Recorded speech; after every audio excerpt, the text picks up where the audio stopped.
ससुरारी में हाँ। साली सड़ुआई मिलकेगा बड़े भाग से मिलेला जीजाजी भाग से मिलेला जीजा भी होई लंबी चोटी पर आहिर दे जैसन छल कमर बड़ी भाग से मिलेला जीजाजी भाग से मिलेला।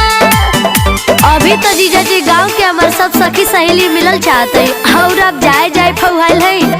अरे साली जी फिर कबो आई त सबके लपेट ले। तू तो हमारे बारे में जानते हो। तोहरे ला जीजा खुला बा खाला फिरी रसगुल्ला बुझत है अब तोरो व्यवस्था करे के हुई।